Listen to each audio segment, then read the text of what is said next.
Motivation. I'm motivated. But what do you do when motivation is not enough? You rely on your work ethic. You rely on your discipline. That's mentality. Now let's get it. What's going on, everybody? This is Julian with Mentality Podcast. Welcome back. On this new episode, I have my brother, best friend, Grit Fitness owner, personal trainer, Mike Lee. Mike, how's it going? Hello, brother. How you doing? I'm all right. Living the dream, man. Living the dream. That's what they call it? What'd you say? That's what they call it? Yeah, I guess. So a little bit about me and Mike. Mike's been my best friend for years. That's why I said brother, because it's definitely my brother. We went to Victory Christian High School together, played football together. I didn't see Mike grow up. I was there. I got prom pictures with him and his wife now. So it's been quite a journey of us evolving. So that's Mike. My first question for you: give me your top 5 bodybuilders all time. Ooh, whoa. Oh, man. All right, in no particular order. Flex Wheeler. That's my all-time. That's my all-time favorite. Same here. I put him number one. Same here. I think Ronnie has to be there. I think he was the first to bring like the real freak factor. I guess you could say Dorian did that. I was about to check you. Thank you. I guess you could say Dorian did that. So I'm going to go Ronnie number 2 because the number of Olympias, just off of that alone. I think you have to put Dexter Jackson on there based on longevity. Mm-hmm. Another just personal favorite of mine, it probably doesn't make most top 5s, would be Kevin Levrone for me. Okay. So that'd be number 4. And then maybe you could go Arnold for like an original GOAT, but I just don't think that would translate. It's just super attainable now with what we have now. So, but he's like an original GOAT. So I'll put him at number 5 just out of respect. Okay. I like the list. Kevin Levrone is actually what they call the uncrowned Mr. Olympia, even though I think that's flex. But everybody says Kevin Levrone, so that's not really a lot of people would have him fighting probably for the bottom of a top 5, but fighting in there anyway. So obviously you left out Phil Heath. They're gonna kill you for that. Oh, honestly, it's so hard, man. It's hard to narrow it down to just 5. And just to let y'all know, that was not rehearsed. I just sprung that on them just to get this started. So, yeah. Mike, owner of Grit Fitness, been personal trainer for a while, got a great team. Talk a little bit about that. How did Grit start? What's your plans, future goals, whatever with Grit? Yeah, before I get into that real quick, I wanted to hit this like early on. So I have to say, like, much respect to you and much appreciation to you. I was randomly thinking about this the other day because somebody had like commented on one of my posts, and it was somebody who was a mentor to me at some point. And they taught me a lot about just lifting in general, just the lifting part, and some about supplements. And he was asking me for advice, and I'm like, how crazy is that? Because it's come full circle. And this one, when I first met him, I was like 18 or 19. He taught me so much. So then I started compiling a list of, man, who's influenced me to the point where I've gotten to where I'm at now. And you have been like a massive like impact on my fitness journey, and you're bigly responsible for any level of success that I've had in fitness. A lot of it has to do with you. So before I even got into it, I just wanted to say thank you for having me on the podcast. And I wanted to let you know, because I don't know that I've ever told you that, like, you are like a massive, massive reason for any level of success that I've had in this. But anyways, all right. So as far as Grit Fitness goes, my journey into health and wellness and all that started fairly organically. I've been a gym nut since I was like 14, working at Aspen Athletic Club in Oklahoma. So I was always asking dudes what they were doing, the guys that looked like me, some of the information I liked, some of them I didn't. And that's what kind of inspired me to really start taking a a deeper dive into this whole world of fitness in general. So at that point, I just thought, hey, you lift really, really, really heavy stuff, you're gonna get the results, right? But I started in that process working there, picking the brains of guys that I, admired. And I started spending my money on, put my money where my mouth was. So, working at a health club as a kid, I didn't make very much, but the little bit of money that I did make, spent on my now wife. But outside of that, I went and bought bodybuilding magazines off the rack. And I just wanted to know, what are they eating? How are they? And Ronnie Coleman was all over. It was Ronnie Coleman and like Branch Warren were the ones that were all over the magazine at that point. So I wanted to know what they were eating, how they were working out, what supplements they were taking, and all that stuff. So that is what got me started in this stuff in general, just wanting to get bigger for football and stuff like that. I've been personal training, honestly, for years now, probably 5-6 years. I mean, my first real personal training gig was in-person training at World Gym in Kansas City. And then I had just some people that knew me from college that asked me to help them out virtually. And she got a really good result. And then I'm like, there's something to this. I never kept more than, a handful of clients at one time. And then all of a sudden, I experienced my big spike in the midst of COVID, where people were at home, letting themselves go, looking for something to do. And so that's really when Grit Fitness took off. So I officially named it Grit Fitness early 2020, but I've been doing this for years now. So, right. So just to let y'all know a little bit about Mike more, because he didn't want to explain himself. Mike is also, as he said, married. He got 4 going on 5, right? a bunch. Children. Too So many. he has a football team coming, kids. And he's able to not only do what he's doing as far as with Grit and continuing to evolve that, but he's also working. So Grit is not the full-time gig right now. So one of the things we will be talking about down the road is the ability to balance. Because that's one of the things when you talking about him influencing me, one of the ways that or me influencing him, one of the ways he influences me is just by being the family man along with the businessman, and the fitness guy. Like, this is 3 different hats that he's pulling from at all times and managing it as best as I can tell. So with that being said, let's talk more about Grit. Yeah. Because your story is interesting to me for the fact that I really didn't notice until like we connected back again after high school. But like, you were going to college, baby on the way, playing football, yeah, and working at a bar at night, I believe is what you said. Yeah, I had a few different jobs, but yeah, one of them was bartending. Hey, I want y'all when you think about grit and you hear that word, a lot of people use the word grit and they really don't know what they're doing, talking about, or they really haven't dug down deep into that water or that ground or whatever you want to say to really know what being grit is. Mike has. So talk a little bit about that. Explain what that process was like, because I don't even know if I'm built for that, to be honest. It's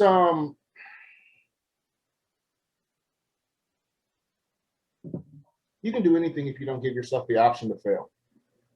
Ooh, quotable. I think for me, and the reason why I named this Grit, we came up with the name because of what you just said. So going through college, playing football, being in school, my major wasn't easy. It was chemistry of all things.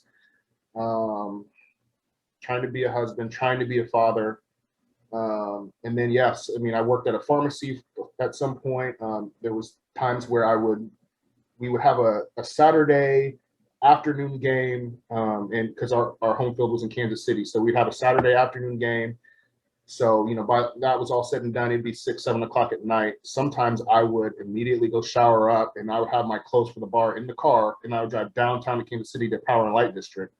And it would be so funny because sometimes I'd be bar backing or doing security, but my arms would be all scraped up and banged up. They're like, "What just happened?" And I'd be like, "I just played a football game," and it was just crazy. But so people always ask, "How are you guys doing this?"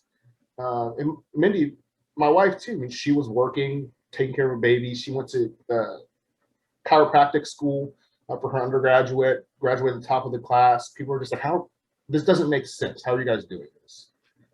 So one, we had a very good family support system, but I could never really explain it because I was just like, you just do it. It wasn't an option for me to fail my wife. It wasn't an option for me to fail my daughter at the time. It wasn't an option for me to fail myself and what I wanted to accomplish. I wasn't going to let the fact that I, had a child very early, negatively shape the rest of our lives. It wasn't an option. So sometimes we set out and have things in front of us that seem kind of unrealistic, but you just don't give yourself an option. Like you don't give yourself an option to fail. And I couldn't pinpoint, like, I don't know how to define what propelled us to really just make it through that. And despite of all obstacles, it was just grit. It's just something inside of you that you can't even necessarily really explain, that is just going to propel you to achieve what's out in front of you, no matter what the obstacles, no matter how hard or high the cards are stacked against you, you just do it. And that's grit. And it's so crazy to me now, we've got about 130 clients at this point. And so many of the clients that we have are, they're all doing well. Most of them are losing, the weight that they want to, but it's so crazy that some of them are just dealing with real life stuff, like medical issues, depression, all of this other stuff. And I'm inspired by them now because I'm like, how do you do it? Right. Like, it's great. You don't give yourself an option to, you know what I mean? Right. So it's crazy. So the reason why we named it Grit is because we wanted that to define this company. We wanted to define our clients' journeys by grit, in short. So that's kind of how. Okay, so it's interesting that you said what you said as far as the not having an option to fail, because I think that falls into how we approach things and our perspective. I tell people a lot of times, especially with bodybuilding, when you're in prep, it's always, I'm suffering, I'm sacrificing, and I'm like looking at it, I'm like, okay, let me sit back here, because I used to say that all the time, and I had to check myself. Like, I'm eating 6 times a day. I actually enjoy working out. Yeah. The only thing that right, high quality food. I enjoy working out. I talk to and interact with people at the gym. So it's not like I'm just spaced out and lonely in that situation. The only thing I might not enjoy is cardio, which now I enjoy because that's my time to just zone out in music and just vibe. Yeah. Only thing that I might be sacrificing possibly is time, which at the end of the day, if you really think about it, you're not. You're just you're sacrificing, I guess, how you spend the time. As far as I can't go out to eat and eat what everybody's eating, but I can still go out and eat. So it's not like that. So are we really suffering? Why do we continue to tell ourselves that we're suffering? Maybe it's just I'm doing what I need to do to get to a goal. Because if I think of suffering, I'm like, oh man, this is hard. Now I'm down because I'm really suffering. But I'm not. Yeah. There's people in this world who do not eat over once a day at all. We're not suffering at all. When you say what you're saying, I'm looking at it like that's a crazy perspective that you had of I can't fail. There's no way to fail. I don't even see that as an option. Right.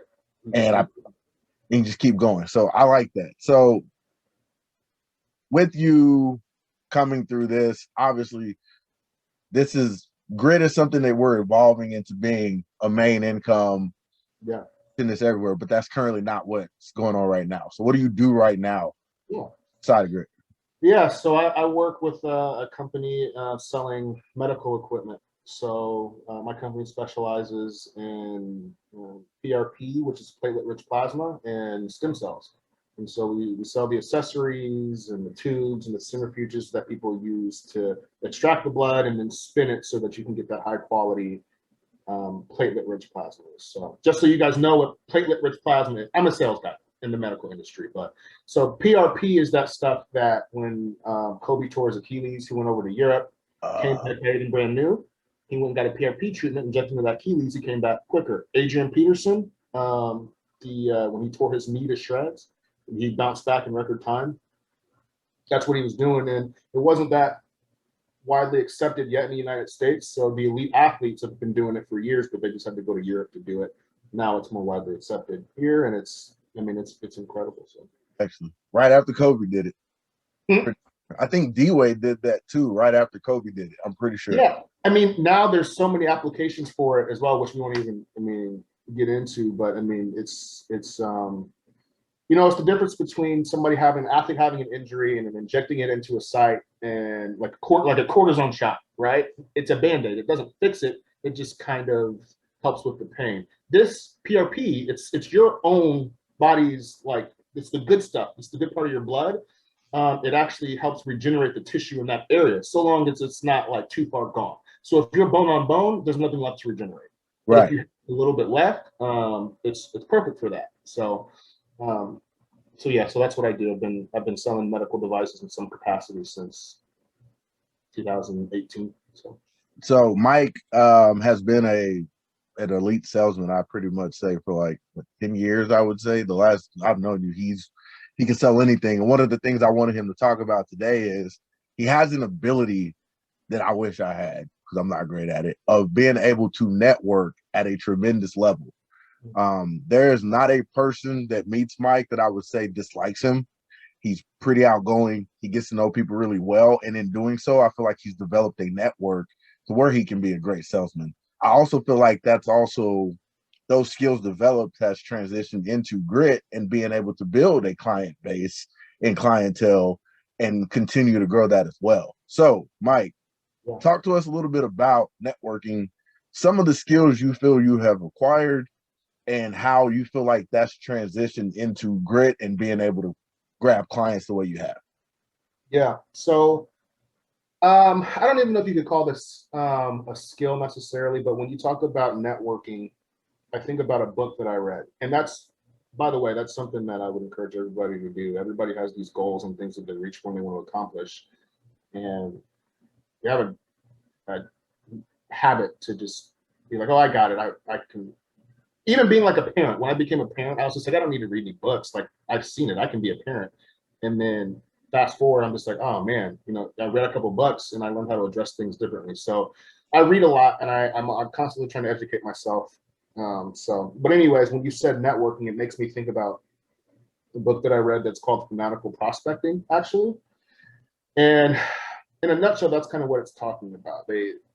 There's all of these different sales programs out there that are always trying to talk about the secret sauce to selling and, sell more, make more money without ever having to pick up the phone or cold call or network, right?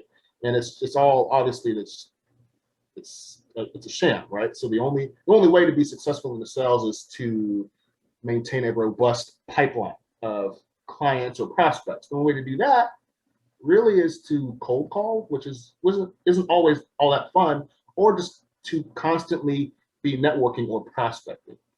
So when you say prospecting, when you say networking, I think of fanatical prospecting. And the gist of what the book is talking about is basically you're always on, which is actually fairly difficult, right? Because I work in an industry where I'm always selling, I'm always in front of a physician, I always have to present my best, I'm always have to smile, and these are very highly intellectual conversations. By the time I get home, I'm tired. I don't want to just go and socialize. I don't want to talk. But that's what the book is about how there's a significant portion of revenue or business that comes from the conversations that are had outside of business hours. And so an example would be like, you just finished up a long day. I travel for work. So you go to a bar or a restaurant or something like that. You're just sitting. You just want peace and quiet, right? Some guy comes up to you and just starts having conversation. You have a decision right now to engage in the conversation, or how to kind of give short answers to kind of shut people down and make yourself kind of not approachable. And I used to do that because I'm like, I'm talking to people all day. I don't want to talk to you. And I noticed that my business in general took a step up whenever I stopped doing that. And I started engaging with people and just enjoying company, like just getting back to enjoying conversation with people, getting to know people. Everybody has something unique about them that you can learn from or gain some type of something from. So it just doesn't make sense ever to really be closed off, especially if you're in sales. So networking is one thing, but like I said, I think the biggest part for me to networking is just always kind of being available to conversation. Okay. And the rest will take care of itself, I think. So like I said, I don't know if you could necessarily call that a skill set, but it's definitely something that I've learned over time. Some of my biggest deals have come from, like I said, I finished up a long day at work. I was wearing scrubs. I was out at a restaurant. Somebody wanted to ask me a question because they saw I was in scrubs. Boom, I tell them what I do, and they're like, oh, that's crazy. I know this doctor that works here. I'll get you in. And then I'm like, I've been trying for years to get into that position, and nobody would ever let me through the door. Boom, now I just got in. And it was just a result of me being available to talk, you know. So sometimes the networking comes to you. You just have to be open to reciprocating and conversating, if that makes sense. So you know, how it's trickled over into Grit Fitness, again, is same thing. Like well, one thing, I'm always wearing Grit Fitness clothing, stuff like that. Turn on right now for all those who are going to be looking on our YouTube. Grit Fitness wear is there. Is it available? Yeah, it's available. Available. So Grit Fitness is available. I will link all that in the description, website, Instagrams, all that stuff too. So, and if you're on Spotify, go to my Instagram. I'll put some snippets of this video on there, and the links will be in there too. All right, go ahead. So specifically, so now that's sales. So now you take it to the next level. Anybody who's aspiring to be a business owner or grow a business, you got to be able to sell. You got to be able to network. You got to be able to do all that stuff. And so again, just it's been even more important to this business, because how many people don't want to improve their physique? How many people don't want to learn to, you know, better improve their health? How many people out there don't want to lose weight? Like everybody is interested in health and wellness and fitness. And so it only makes sense, like, to always be networking, to always be available to conversation, because when I'm in a medical setting, or when I'm talking about what I do for my main work right now, there's only going to be a handful of times where I'm going to be networking, and I'm actually going to fall into a situation that it results in business. But those times that it does, it's worth it. When it comes to this fitness stuff, it's like 50-50.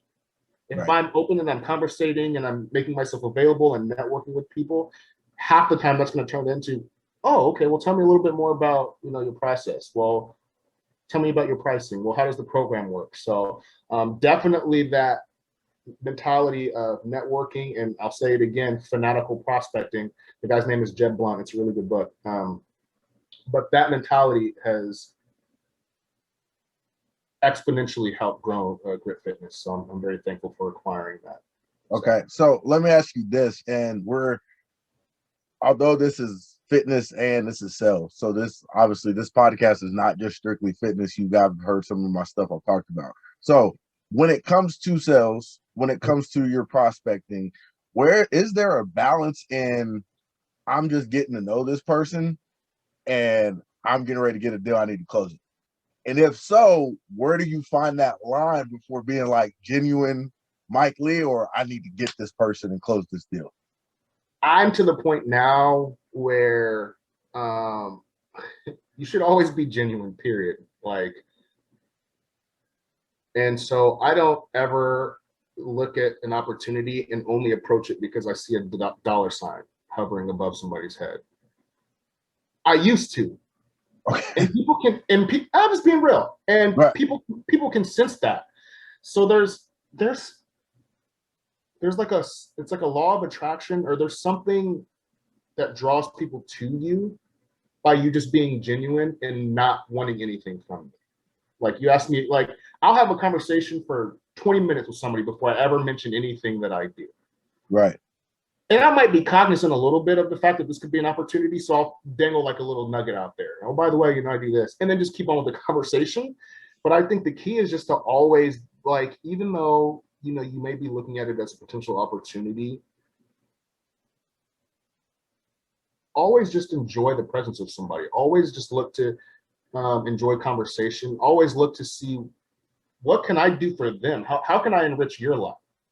You know what I'm saying? Instead of approaching it as, you know, I wonder if this person, you know, might sign up for my, like, that'll take care of itself. So I don't ever push at all anymore. I don't have to.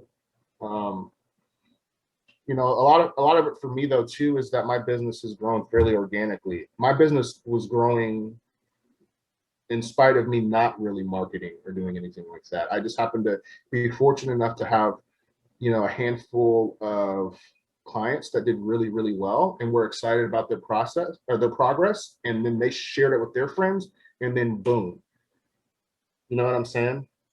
So anyways, regardless though, I mean, I know it's very hard and to do this, but I think there's something to be said about somebody who has something to offer, but that doesn't cram it down your throat. If you want information about it, I'll educate it about you. But I don't ever get to a situation anymore where I'm like, okay, I got to close this person right now. Okay.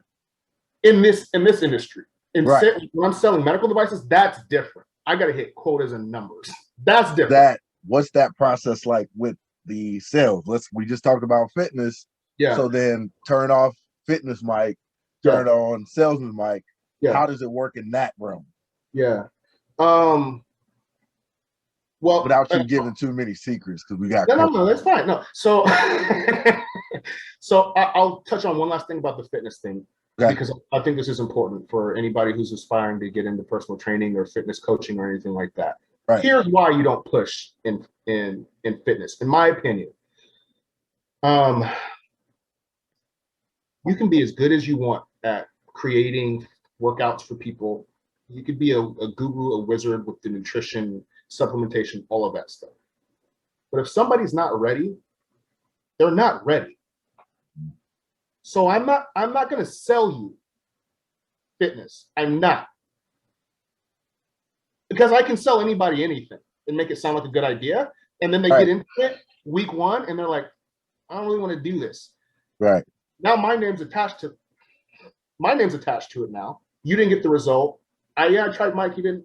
And not only that, you wasted your money. Like, I genuinely don't want you to waste your money if you're not ready. So that's why I don't push with the fitness stuff.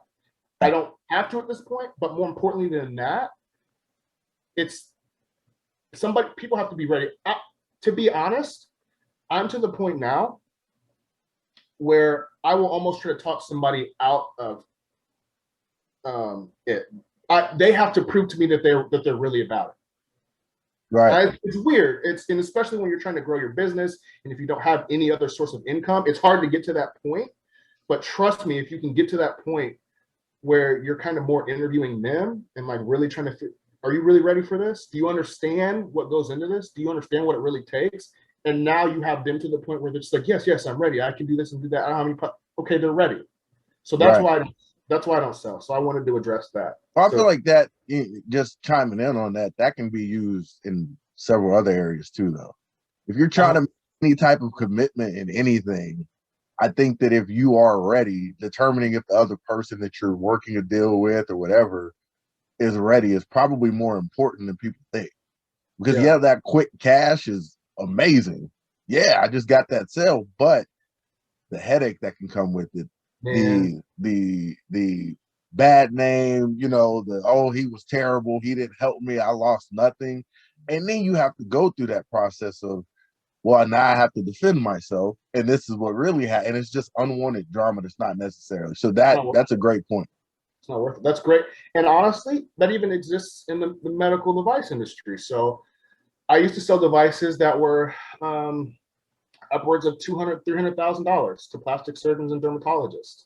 And them, it wasn't so bad, but I got to the point where we were also selling to other types of physicians that weren't accustomed to selling.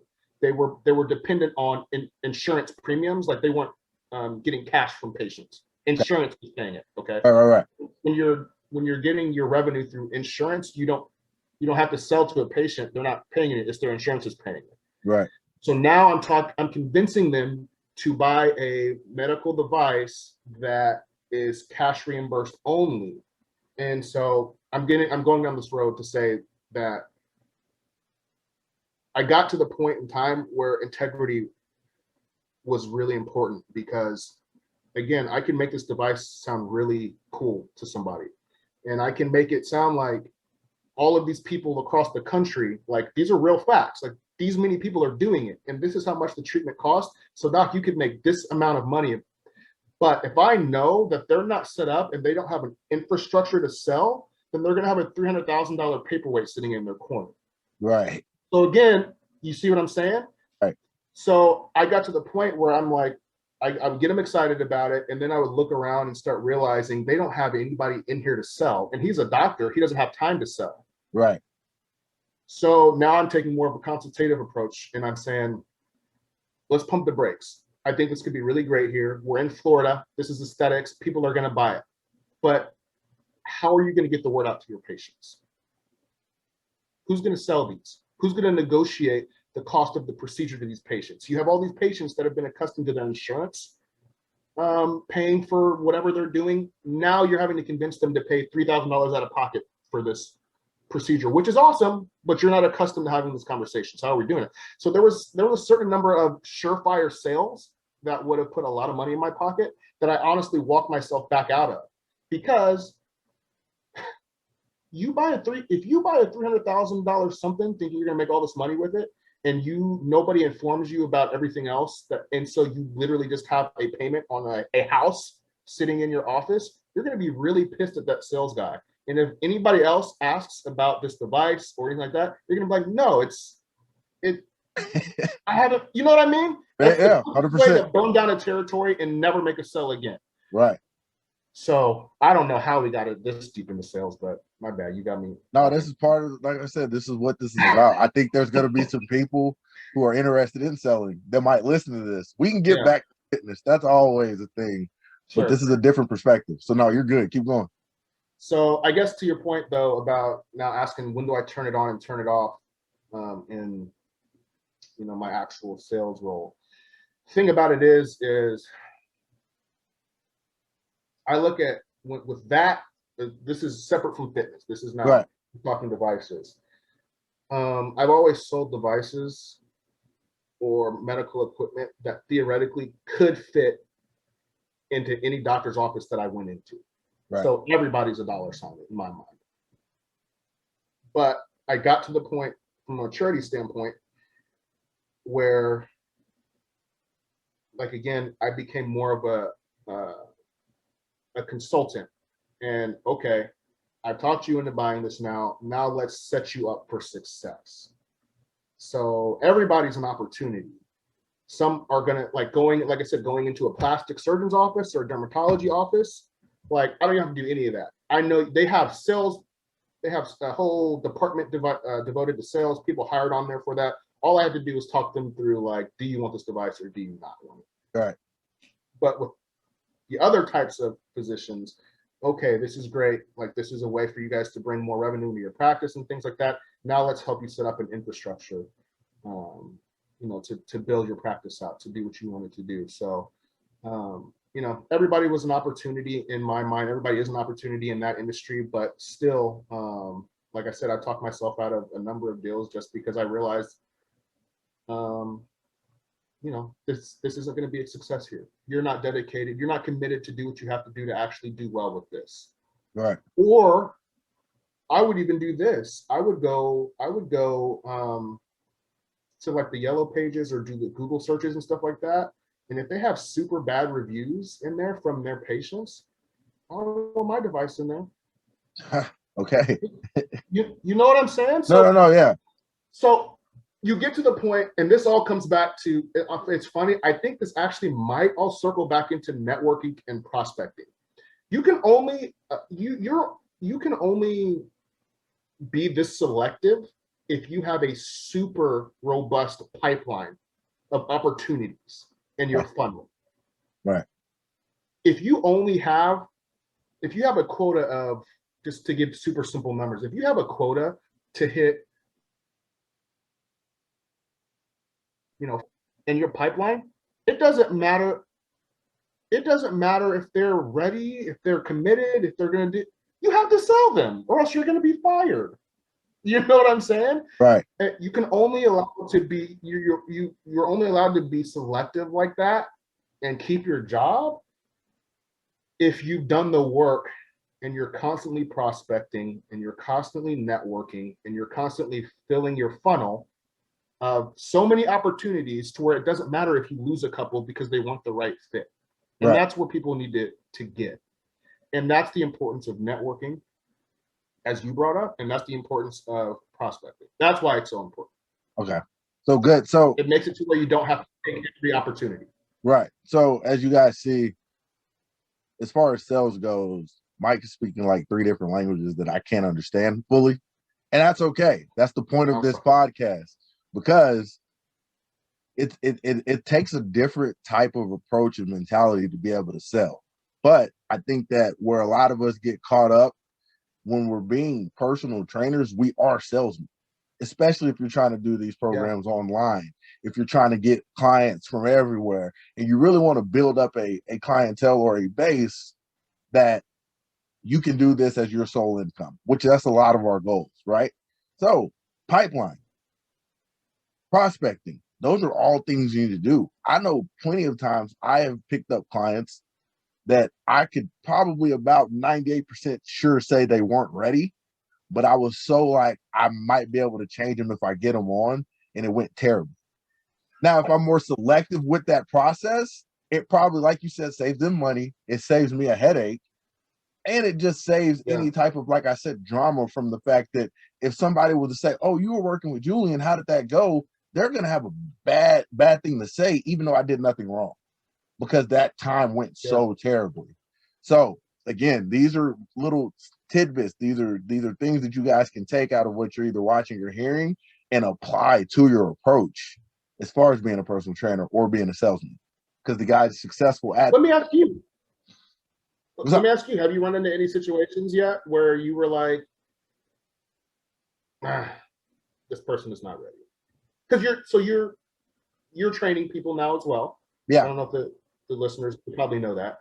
Have you run into any situations yet where you were like, look, dude, you're just not ready, like, or you just kind of had to shut down a conversation?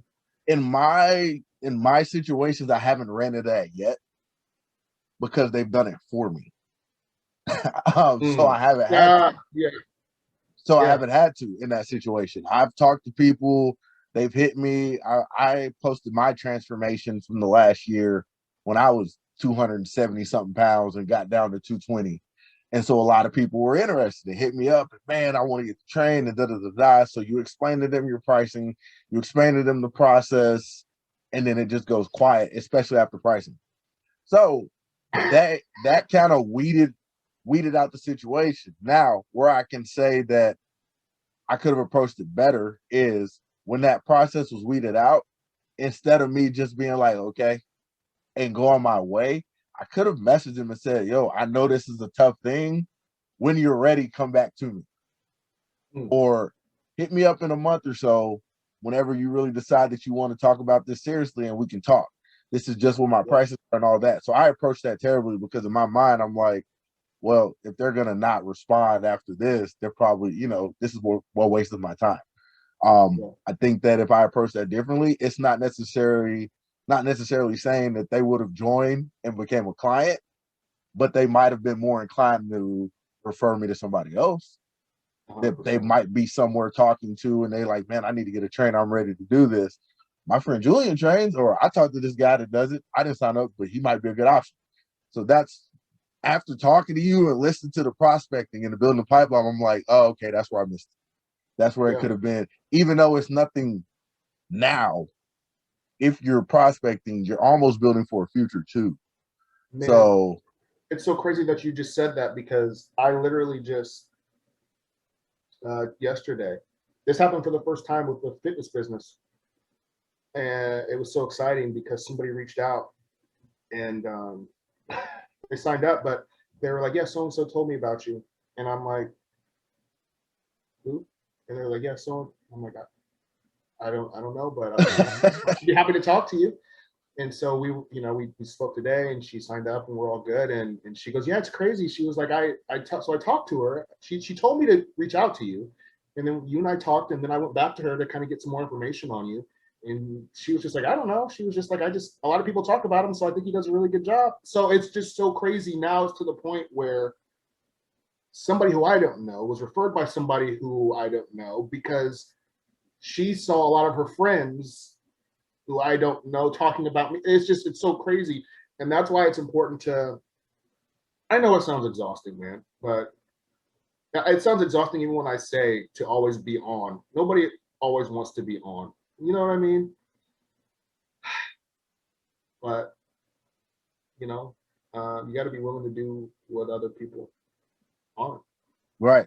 100%. And And you have to dig back into like what's. I mean, I just genuinely like people. You know what I mean? I've got to, but I have got to the point where like you can get burnt out on people too, and I did get there too, where I'm just like, I'm tired of people. Like I don't want to talk to anybody anymore. So I really had to start remembering, just looking at people differently and just looking at just getting to know people again.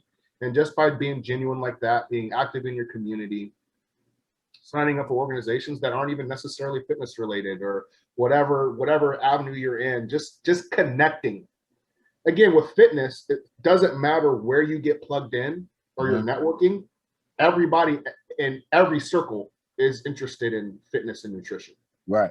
So speaking specifically to, fitness professionals, like just go get plugged in somewhere Right. where you feel comfortable and like conversation flows freely and do that stuff. So No, it's interesting. Now that we're talking about it and you said it, my recent client, Gage, who had the incredible transformation. Shout out to Gage if you're listening. 200 pounds to 216 in 12 weeks, right? Okay. The kid went through his brother dying, broke his foot, like all this through this process and still was on it.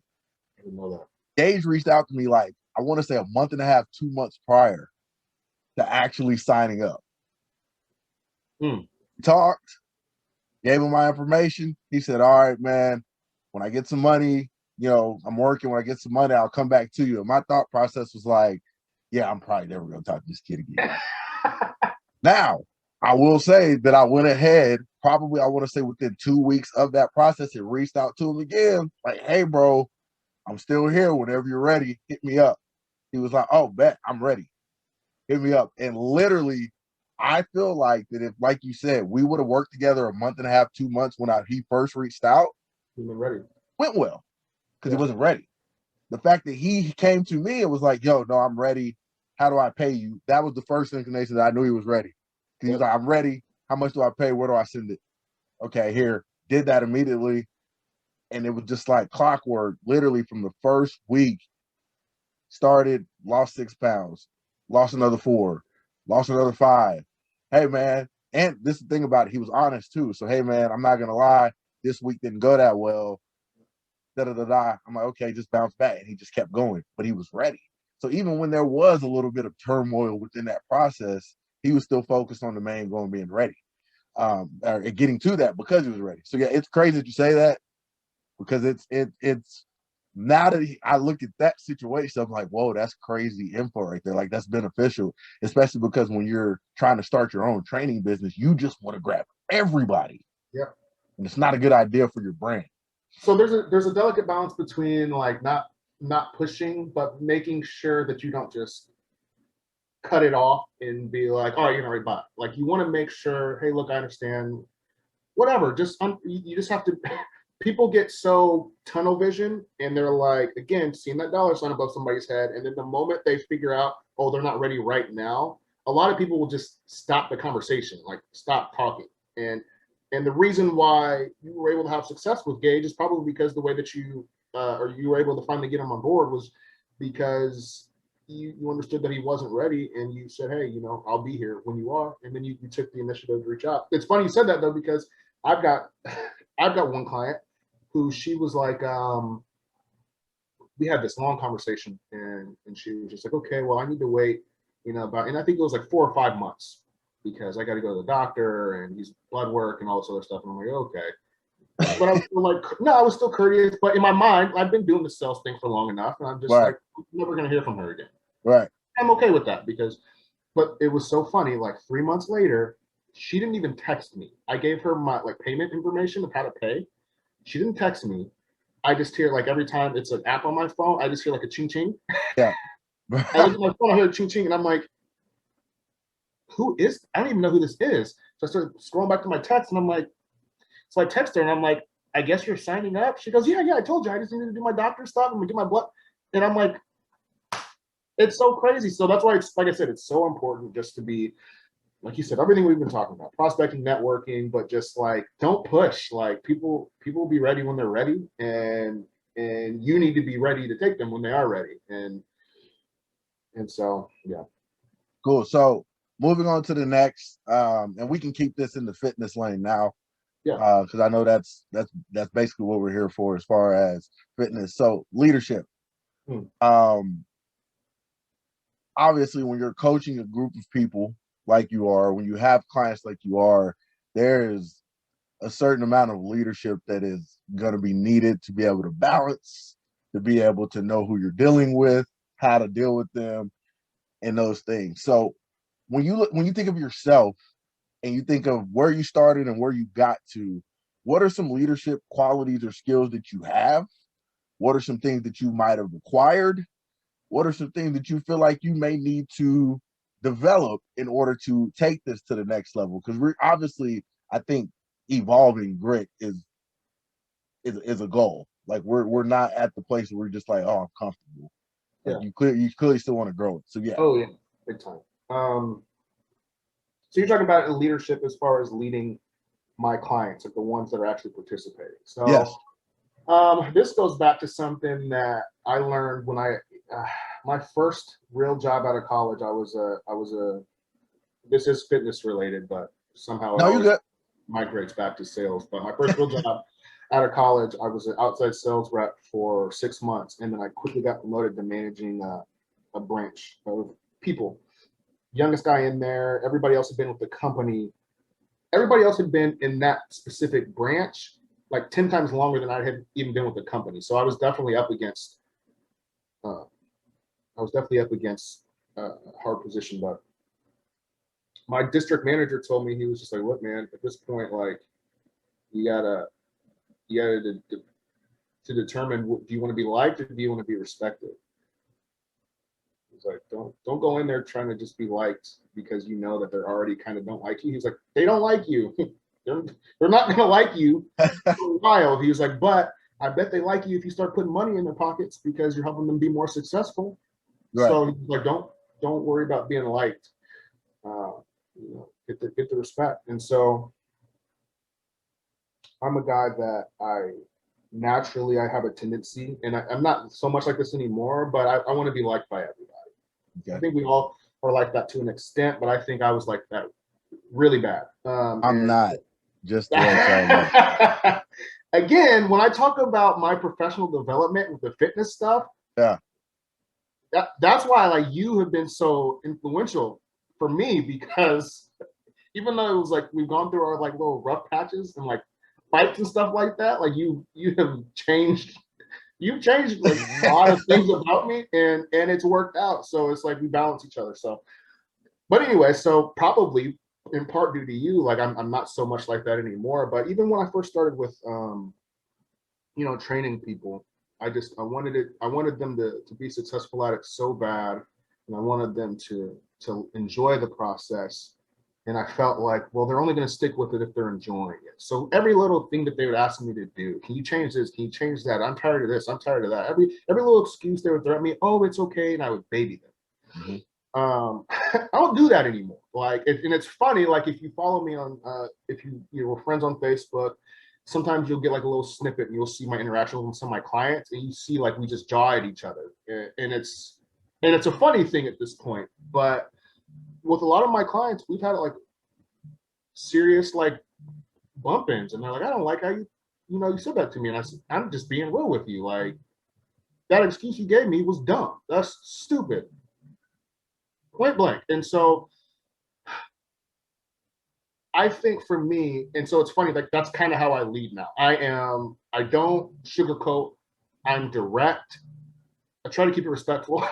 But again, it's about knowing the person. Like some people, you have jokers. You can kind of roast each other a little bit. You can talk crazy. So you have to know that balance for sure. You have to get to know people first.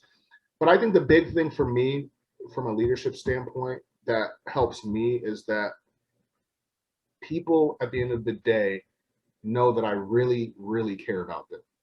They know that I'm a genuine dude. And at the end of the day, I would do anything for them. Right. And I think when you treat people like that, you kind of earn the respect to be more direct with them. Right. You can be direct. You can tell people that was dumb. That was a dumb excuse. Don't do that again. Right. You can call people out on their BS a lot more. It's recepted a lot better if they know that, you know, you really have their best intention in mind. It's the same thing with, like, if you've ever played any type of organized sports, like our football coaches and things like that. Like Coach Jim Cherry. Yeah. Yeah. Yeah. If y'all don't know Coach Jim Cherry, Google him. He's in the That's OSFA Hall of Fame. That's our football coach, y'all. And when I tell you that I would run through a wall for that man without even thinking, I would have ran for a wall through that man. But, and Coach Cherry, one of the most things that I remember the most was I think I was a sophomore and we were playing against Casher Hall, which isn't going to matter to a lot of people. But anyways, it was a kick return, and Mike Thomas was returning the kickoff, and I just wanted to make an impact so bad. And Mike was already down the field, like past me, but I just wanted to make sure he got in. So I'm blocking as hard as I can, and I clipped somebody. To this day, I still say I didn't clip him. But the point is, I had no business touching the guy because the play was gone. Man, Coach Cherry ripped me from. It happened on the other sideline. He ripped me all the way from the other sideline. 50 yards or however long the field is, like I think it's 50 yards, all the way back. Like my parents are like sitting in the stands, like, oh my gosh. But you can do, like I said, you can do that when Coach Cherry loved us, though. Like Coach Cherry was like a father. You know what I mean? And as hard as he was on us, like you knew at the end of the day he had our best interests in mind. So, anyways, I think that's the biggest things that I've gained from leadership to this point is not being so focused anymore on being liked. I don't have to worry about it. Naturally, I know that sounds arrogant, but I'm naturally kind of like a likable person. So I don't need to focus on it, one. But two, at that point, especially when you're talking about helping somebody with their actual health, and they need to respect your opinion. They need to have confidence in that what you're telling them is going to help them achieve their goal. Right. So that's the biggest thing. I'm way more focused on respect than being liked at this point.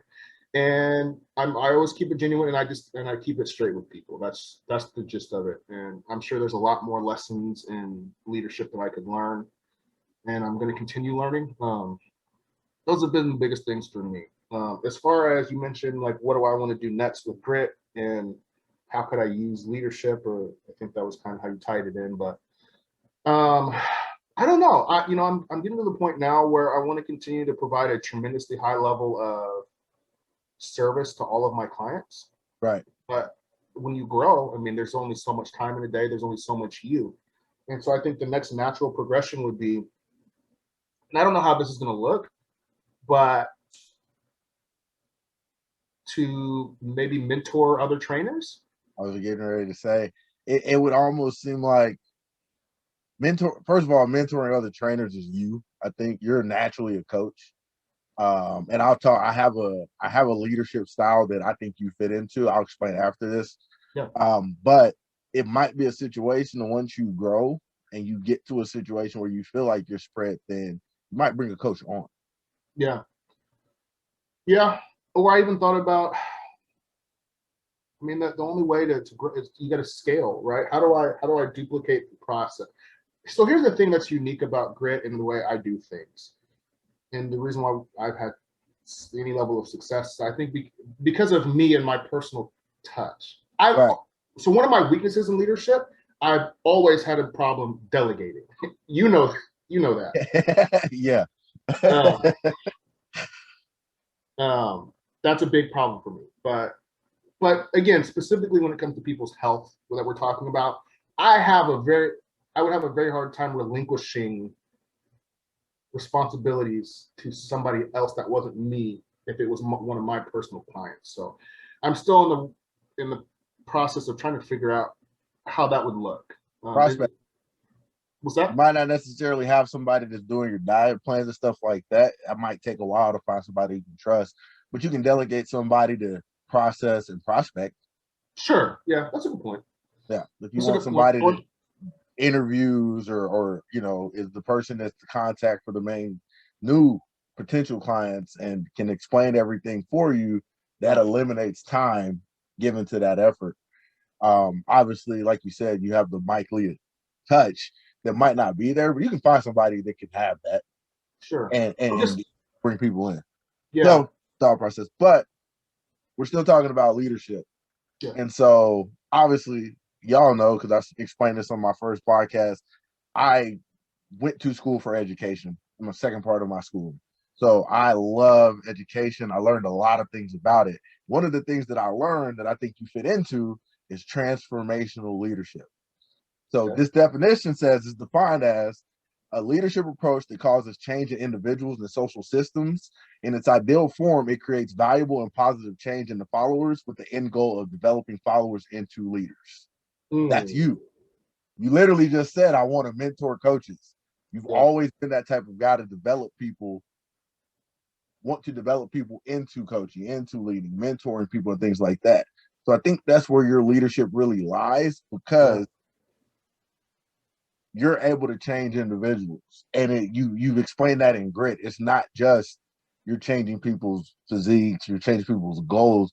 It's people that I can see just by looking at your Facebook that are way more outgoing, that love to talk and love to interact, that I've seen, and I'm like, I know you're not like this, but you've caused that change just from being Mike, being upbeat, transforming how they think and developing them. So that's the leadership quality that I think that you have. If you never heard of that, you're welcome. If you have, I'm actually going to write that down. What is it? Transformational leadership? Yeah.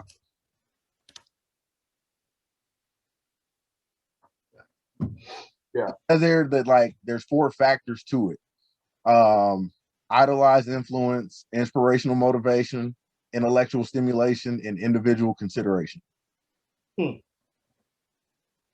This is something, like I said, I learned in school. Obviously, I'm reading definitions because I'm not that good to remember all this. But that's a leadership quality that I actually would strive for. Yeah. I think a lot of leaders should, but I think that's something you already have. And one of the things that I think, if you listen, me and Ryan talked about, but the ability to, when you're leading, to understand emotional intelligence and be able to use that is really important.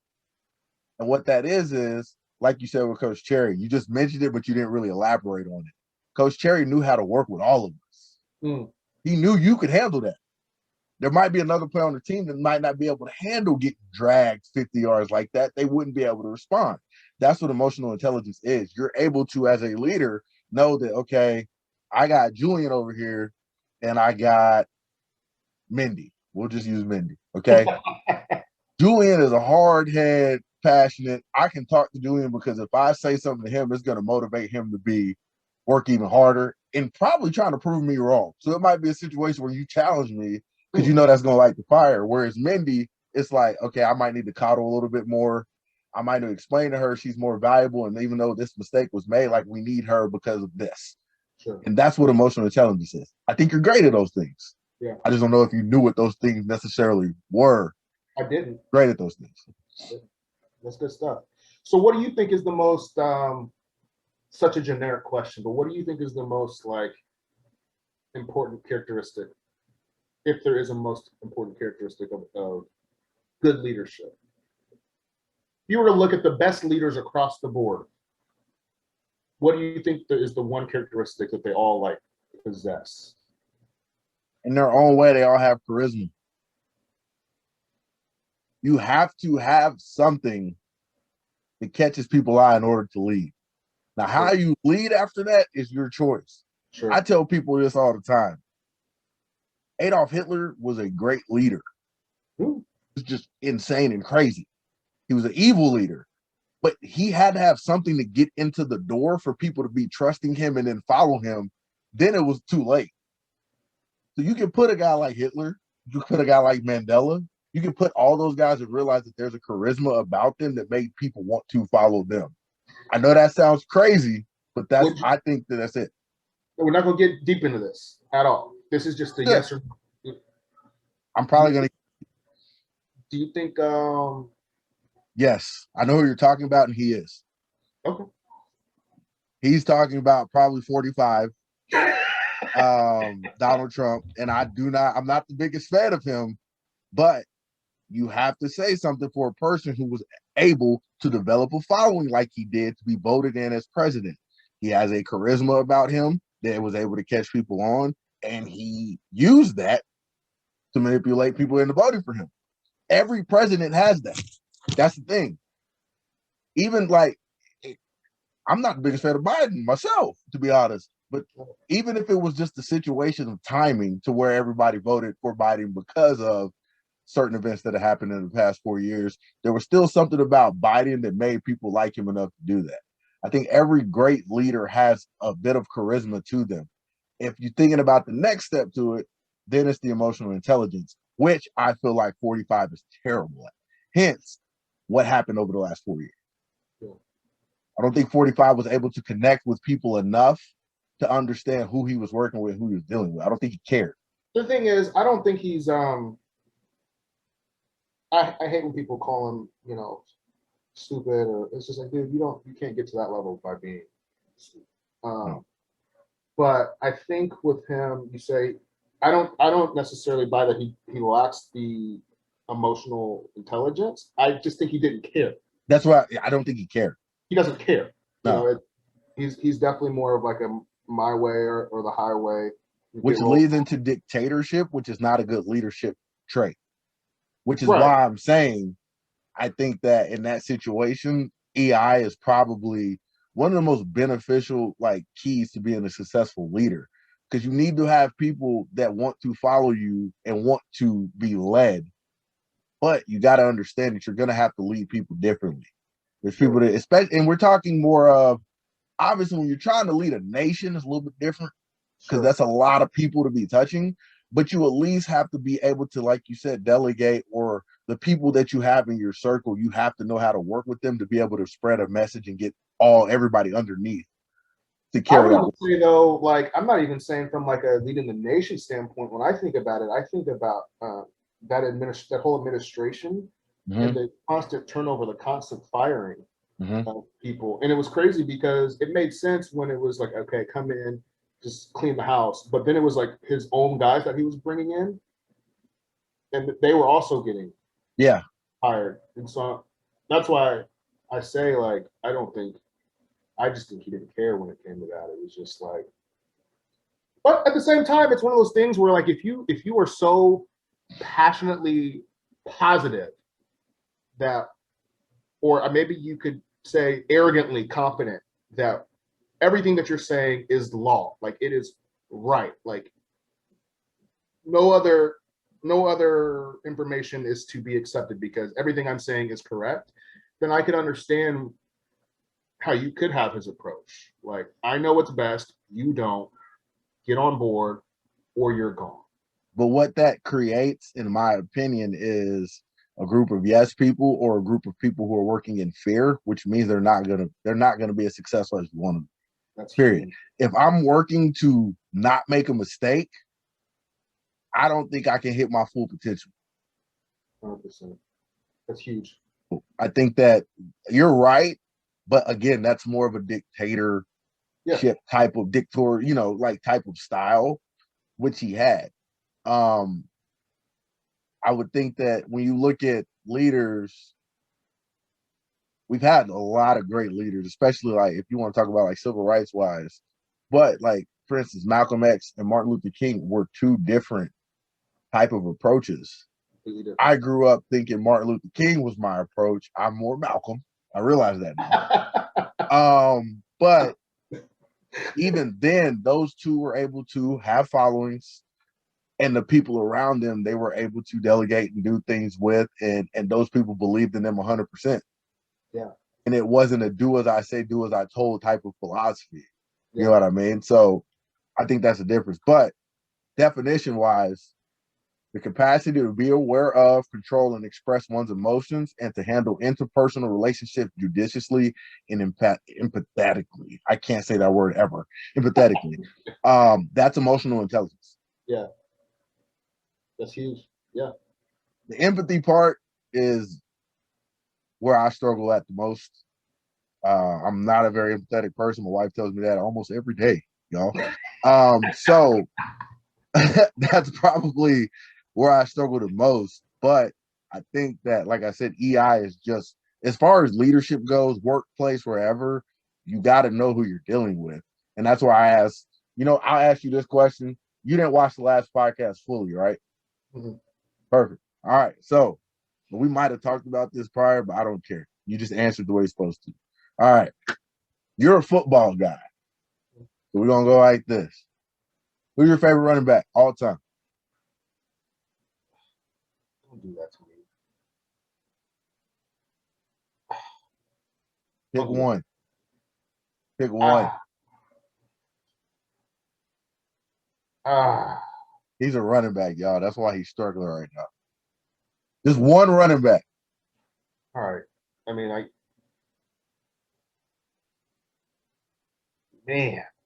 I'll go Barry Sanders. Okay. You got Barry Sanders. Arguably, a lot of people argue one of the greatest of all time in that conversation. Okay. Barry Sanders. And you got Quentin Griffin. He's the third string running back. Barry Sanders is your franchise guy. Okay. Obviously, Barry's the more valuable guy. Sure. Quentin's not, right? How do you manage those? How do you approach that as a leader? Because when Barry messes up, are you more lenient because it's Barry Sanders? Or when Quentin messes up, you ride him a little bit harder because you're wanting to give a message subliminally to Barry. How do you handle that leadership when you have somebody that highly stocked value who's performing the way that they are, and Quentin's just a third string guy who's just sitting there? No, I mean, so to an extent, you do have to manage different personalities different. But for the context of this, the way this question is presented, we don't really know what the personality types are like. Right. So are we assuming, well, let's not even go there. I'm writing Barry just as hard as I would write Quentin, in my opinion. Okay. I think that you send a message to the rest of your team that, hey, this guy is on this pedestal up here because he can do a couple different things that you can't. And I think football, and specifically, even more so than any other sport, like you can say other sports too, what we love about football so much is that the lessons learned from football transcend sports. Like, it's not even about sports. Like, there's so many things I pulled from football that I use in my everyday life and work and just all that stuff. And so you really have to be cognizant of what you're doing and the message you're sending to your team when you treat people certain ways, because this is not just about football. This is about life. So to answer your question, yeah, no, I mean, I'm treating the first string guy. I'm writing him just as hard as the third string guy. And maybe that's why I would never be an elite coach, like a football coach. I don't know. So Ryan answered it probably the best way that I've heard in a while, and y'all pretty much answered it similarly. But he talked about the personalities, and he said it weighs on that. How he approaches the situation is based on that, not the value of a person's whatever skill set. Like, that's not as important. So I agree. Now, if you ask me, I gave the example. It was Kobe and Spud Webb. I'm giving Kobe whatever he wants. But I'm a different type of personality, and my coaching way is different. That's just how it is. But you know what? I'm going to assume that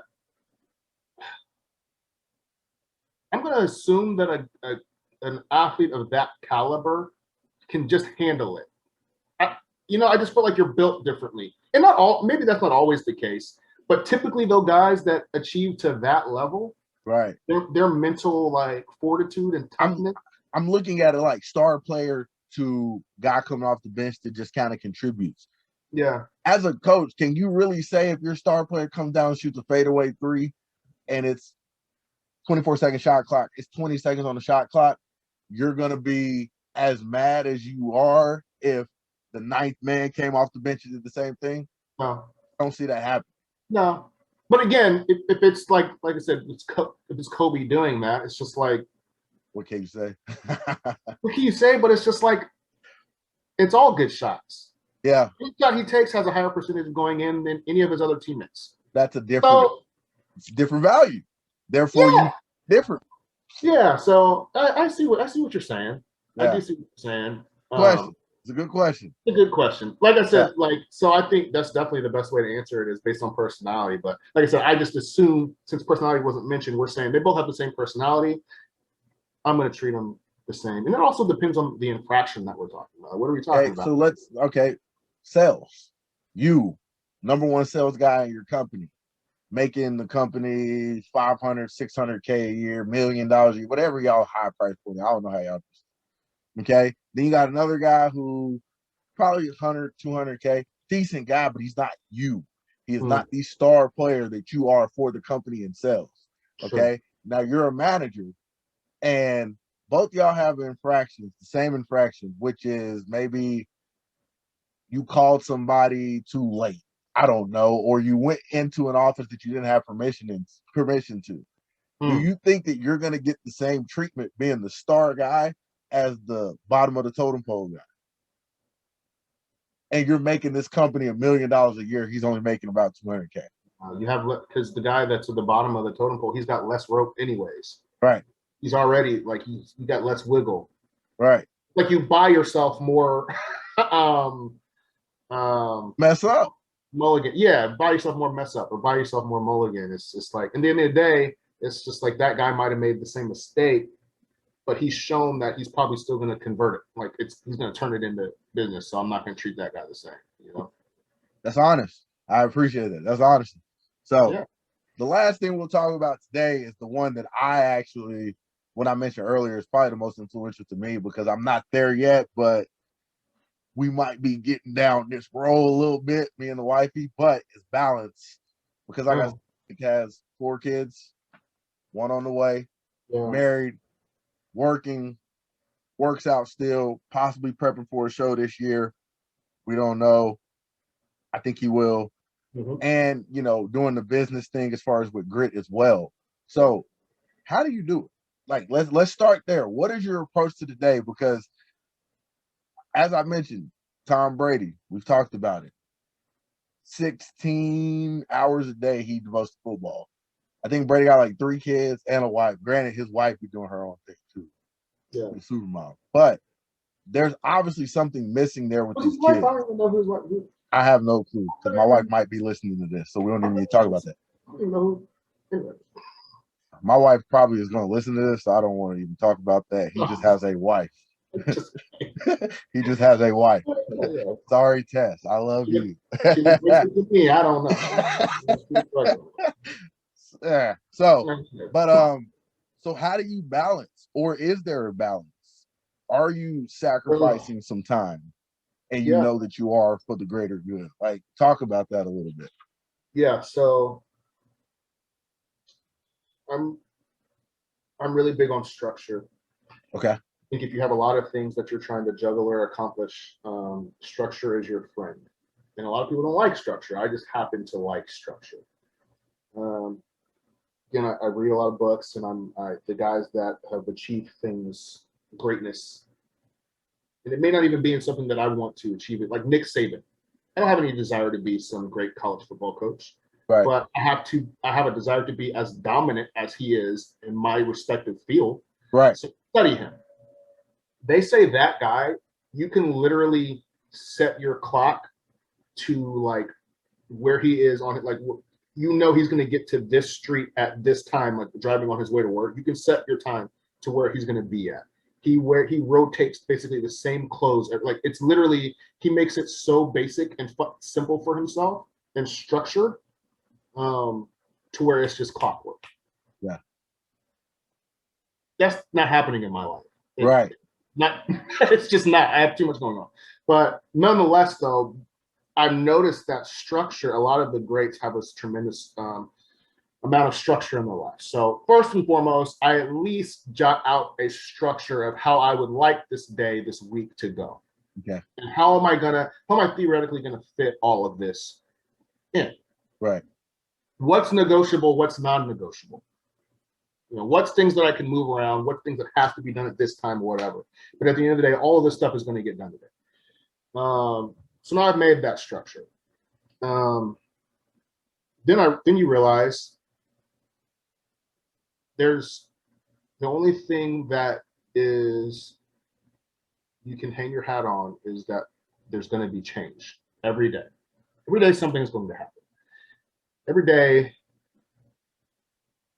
Jude is going to eat a Tide Pod. Maddox the next day is going to jump off something. Maddox is going to jump off of.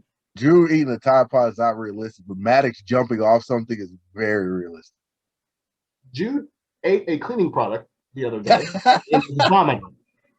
Maddox, real life, has jumped off of like a mat head first into concrete and vomiting. This was a couple years ago onto a concrete floor, head first, boat. So what I'm saying is that, I can hang my hat on the fact that Mindy is going to get a contact stuck in her. She slept with a contact in her eye. It's going to get stuck. Right. Something is going to happen that's going to throw off to make it where I've got to pivot. Right. But at the end of the day, you have to say, like, these things have to happen. So if I have to get it done at 11 o'clock tonight and lose a little bit of sleep, then I'm going to do it. So I don't like the word balance. Didn't think so. Because I don't balance to me means, you have these different like plates that are on this thing and they all weigh the same and they all get the same amount of time or whatever, and it's all perfectly balanced. Right. Reality is there's going to be phases of life where you're going to have to dedicate a little bit more energy.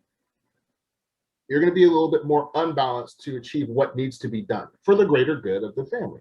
Right. I've switched jobs before. Mm-hmm. In order to get that momentum really rolling and to hit the numbers and metrics that I needed to, I had to dedicate a disproportionate amount of time to that as opposed to what I would normally do. So my family got less time. Right. So I don't like the word balance, but I just think, again, it just goes back to you just have to decide that this stuff is not optional. Right. It has to get done. And you try to come up with a structure that enables you to get everything done. But you have to be able to roll with the punches a little bit. You have to be able to be flexible. Like I said, there's been times where, for me, I can never say I'm going to work at this time every single day. Right. Sometimes I'm at the gym at 5 a.m. Sometimes I'm at the gym at 9 p.m. based on what happened throughout the day. I try to control it to the best of my ability by creating structure. But when you have 5, 6 other lives in the house, it's not just about you anymore. So there's going to be things that throws you off. But at the end of the day, like you have to make the decision that this is important. This is going to get done. So I have a little bit more aggressive fitness goals than I think the average. So how does this translate to like other people that are just listening? Your health is important. Period. It's important for you so you can have long life. It's important for your family so that they can have the best version of you. I don't know if anybody else out there is like me, but if I go an extended period of time without the gym, it's bad for my family because I'm pissed. Like my body needs that. Mm-hmm. Period. Like, so I get a lot of people that I work with that are, just like me. They're fathers, they're mothers, they have multiple kids, they're working jobs. They go through phases. They feel guilt. Well, any time that I spend at the gym is time away from my family. Well, do you feel that when you're watching Netflix? Do you say any time I spend watching Netflix is time away from my family? Because that would be true too. When you're watching your adult humor and stuff like that, is that not time away from your family? Okay, well, why instead of doing that, would you not go do something that actually means something? Like, you know what I mean? Like I think the bottom line is when it comes to this stuff is just you have to decide what is a priority and don't give yourself an out. For whatever reason, when it comes to fitness, that's the one thing that people act like is an option. It's not. It's arguably not the most, but it's one of the most important things that you will do every day because it is elongating, it's preserving life, it's making you function at a higher capacity, it's making you better for the people around you. So whatever you have to do to get it done is my approach. And for the average adult, all that usually means is 45 minutes to an hour a day. That's not a lot. No. And I think one of the things that you said that needs to be emphasized a little bit more is your gym time is helping you be the best you for your family. Yeah. A lot of people, I think when you use the word selfish, it has a negative connotation to it. Like, oh, he's selfish.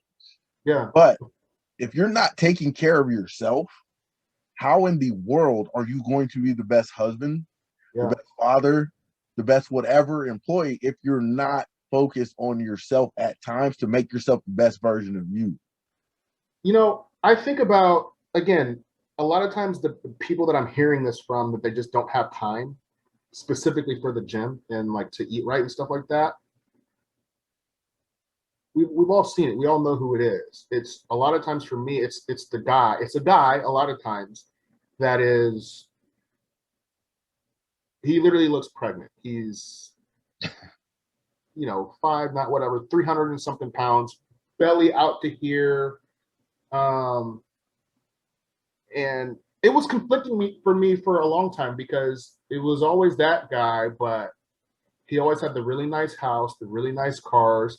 His family didn't want for anything financially, which is also a goal of mine as well. And I started noticing all of these guys that have these things, they're the ones that a lot of the time are the ones really letting themselves go. And I would look at them, and then I would also see like their kids like out in the yard playing, and they would be around, but they like literally are immobile. Like all they can do is get up, walk, close a deal, or do whatever work, and then go and sit and eat and drink, right? And their excuse is, I don't have time for that stuff anymore. I can't be in the gym all the time like you. I gotta provide for my family. I gotta do this and I gotta do that. And it's like, all right, well, you're gonna die young. Just being straight.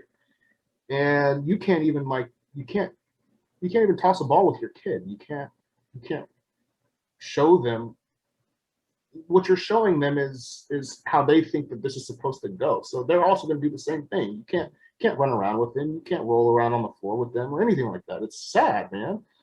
And so, you know, you got to get to the point where it's like I said, you have to understand that just as badly as your family needs you financially, just as badly as they need you to provide, they also need you to be capable to, like, you know, go and do things with them, to be active with them.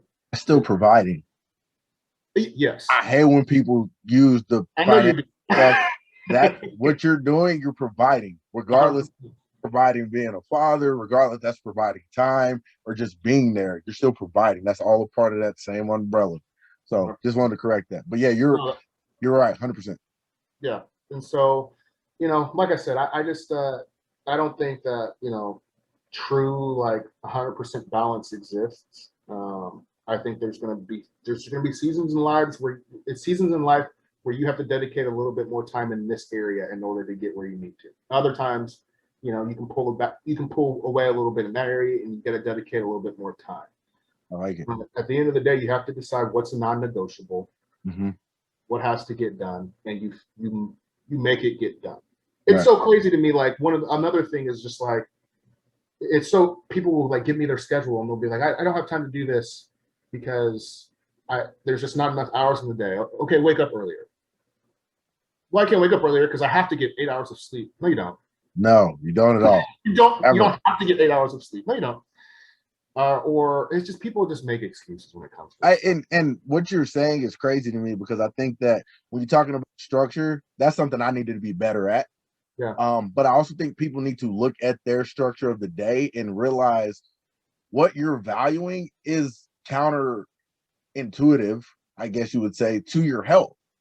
So if you're telling me you don't have time, but you can tell me what happened on Power, Empire, American Idol, how LeBron played, you know what I'm saying? Patrick Mahomes is how he did on, like, if you're able to tell me all those things, it's not that you don't have the time. You just don't see your health as a valuable thing, period. That is a majority of people that we deal with, and that's the world that we live in now. And it's like, if you would just sit down and structure your day to realize you are not using the hours of your day efficiently for what you want. That is not just fitness. That's money. That's job. That's being better at your craft. I guarantee you there's probably 3 or 4 hours a day that you are just not doing anything with, whether you're watching some goofy TV show that you don't need to be watched, love and hip hop, whatever, or you're on Instagram and TikTok for an hour, or you're scrolling through Facebook for an hour while you're trying to go to sleep. That's how you wind down. That hour could have been used somewhere else. Take a sleep pill if you need to and go to bed immediately, if that be the case. But yeah, that it's great that you said that, because people not only don't value their health, they don't value structure because they're not willing to look themselves in the mirror and realize that they have none. Yeah. Let me ask you this, because you're a tremendously competitive, physique competitor, and so the Well, I'm working to get back there. Might be classic, but so the demands on you and what you have to do and the time that you have to devote and the dedication and all of that stuff is tenfold more than what most people have to do. So you really do structure. If you haven't gotten good at it, it really should be like for you, in order to really to nail your mark. I think structure is going to be really important for you. But I'm sure there's times that you can think of where you were pretty dialed in and you were on point. I wasn't very. Cut that. What did you notice a change in other avenues of your life, just like your work life and just everything else? Did you notice that spilled over at all, or was it not changed at all? As far as being on prep and it causing issue, or just no. So you having to be super structured and regimented in order to accomplish your fitness goals, naturally, to accomplish everything else in the day, you have to be kind of structured over there too. Oh yeah. So that's what I'm saying. Did you notice a positive impact on the rest of your business and stuff like that when you were super dialed in with your fitness? Yeah, I would say, first of all, you're already more energized and you're already able to do a lot more just because my nutrition was on point. So my body's fueled, number one, to be able to perform in all areas better. My brain functions better, all those things. So that's the first thing. And you guys can science Google that if you want to. I know I'm right. So after that, I was so focused on prep and winning that I saw everything else as a means to get back to prep. And I think that's what helped me. I need to do this as efficiently and as fast as possible so I can get to the gym, or I need to do this quick and fast as possible so I can get my sleep. And that's what made me structure my things better. I would even say right now I am revamping my structure because of this and this podcast and this content. And I've noticed that my overall just perspective, my focus, how I feel, my mood, how I'm attacking things is way better because I've structured oh my God, right now I have a calendar and I have 5 people on my calendar for the next week leading into March that I have scheduled for a podcast. That's structured. Yeah. And in doing that, I'm like, okay, so I got that done. So I know that I'm getting ready to talk to Mike on Monday at 2:00. So I need to have a meal probably at 1:30. That way, by the time we end this, I'll be able to eat again. Then I can go to the gym. It's just revolves around the fact that I've structured my day around hitting this podcast. So you can say, I can say structure from prep helps lead to different things being more efficient and better, but it really evolves around me just trying to make sure I'm able to get back to what I want to do. Yeah. I'm a very one-track minded type person, so it needs to get back to what I want to do. Yeah, I think for me, when I think about the times where I've been the most on with my fitness and nutrition, it's there is a priority change for me. There is a totem pole, and even though I consider fitness and all that stuff to be high, it doesn't come before work for me, because I've got currently, how many kids do I have? I've got 4 kids and a wife, depending on me, soon to be 5 kids. So work takes the top. So if it gets to a point where something has to give, it's going to be my fit. Yeah. This is reality. But so I got to the point where, in order for my fitness to be on point, I knew in order to have time to do that, because work wasn't going to be an option, then I have to be like super on with my work. I have to achieve these things in this amount of time. That's the only way, kind of like what you were saying. That's the only way that I'm going to be able to do what I really want to do, which is be in the gym and do that stuff. So I just noticed it's kind of like a circular effect. Like you get on point in one area, all of a sudden, now you created some more time for yourself and you become more structured in other areas as well. So I hope that's one thing that people draw from this, honestly, man. This is about, this is about everybody like listening and how they can implement these things into their life. And I hope that if the listeners take anything away from this, it's that even more so important than you having abs or just, being healthy or whatever, it's going to have positive impacts on every area of your life. Facts. Being more physically fit and healthy is going to positively impact your marriage. Yes. A number of different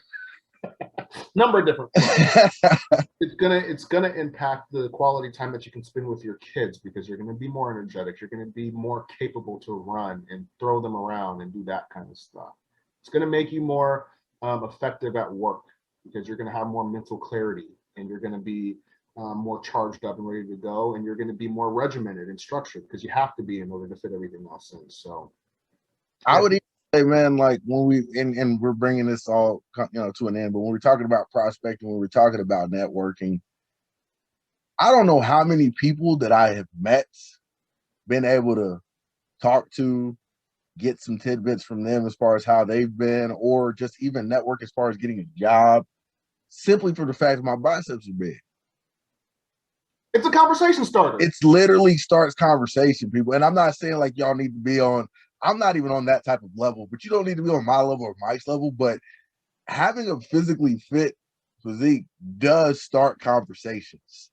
Being able to talk to people and say, you know what, even if you're not looking the biggest, but just say, yeah, what did you do today? Well, I got up and ran. Adam, oh my God, like I run too. Like it can start conversations. It can build those networks that we're talking about. When you're prospecting, I promise you, Mike, looking the way he does, even if he's wearing scrubs, is going to catch somebody's eye enough to be like, what does he do?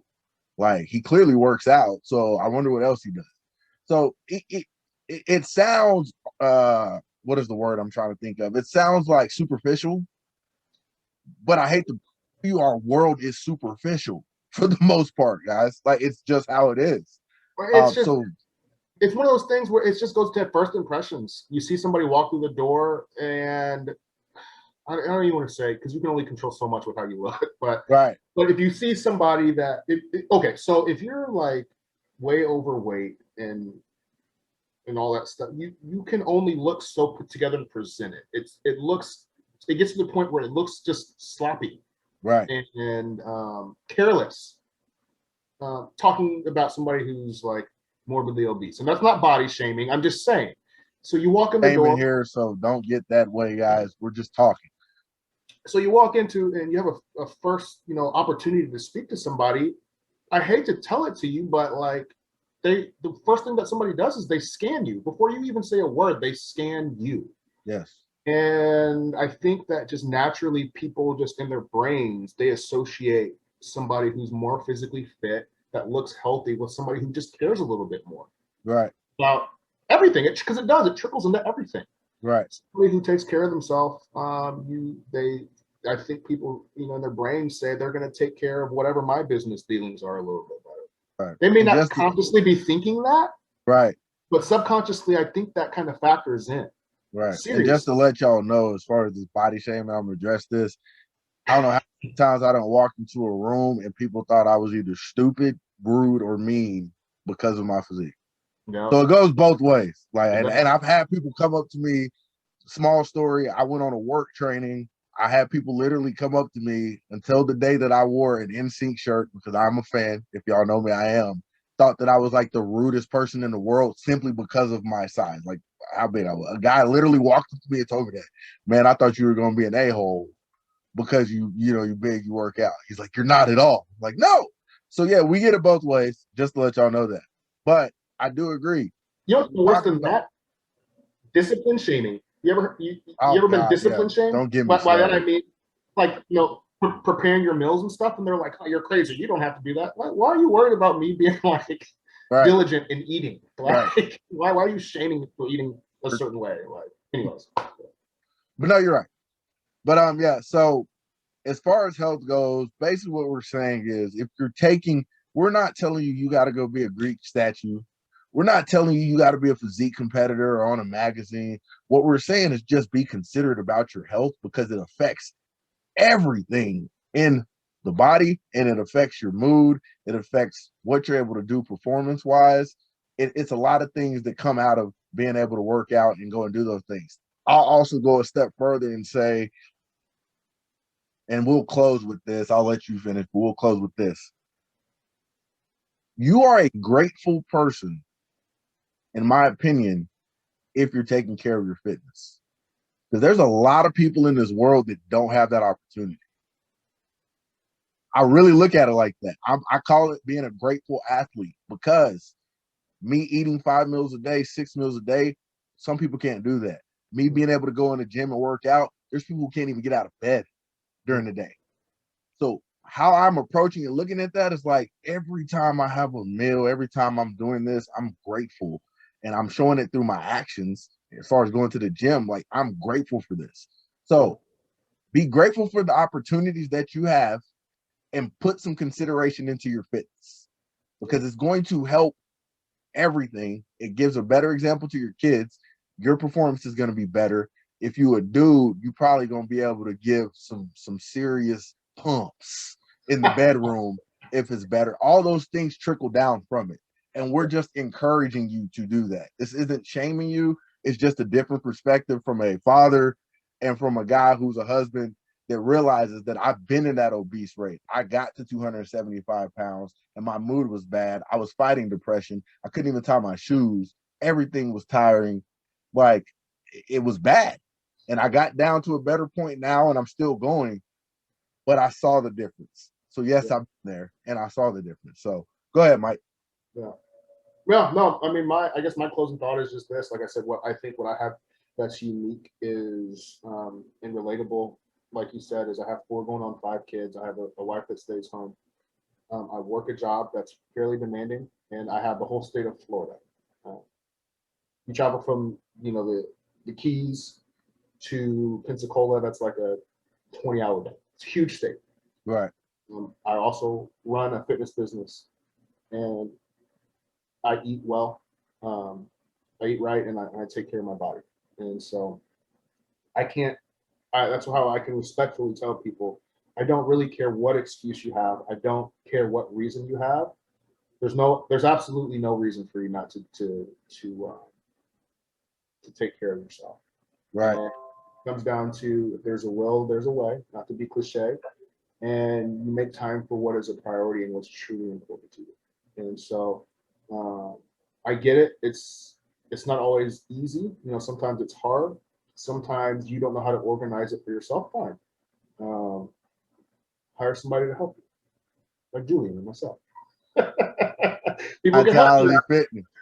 My talent fitness. So you can. So there is a way, and you just have to make sure that you list out a list of priorities, everything that needs to be accomplished.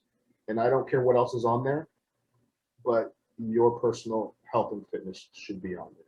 Everybody, 30, 45, 30 minutes, honestly. Like, if you're really that busy, all you need is 30 to 45 minutes. Get some resistance bands, do a little quick at-home workout, do a little bit of cardio, depending on what your goals are.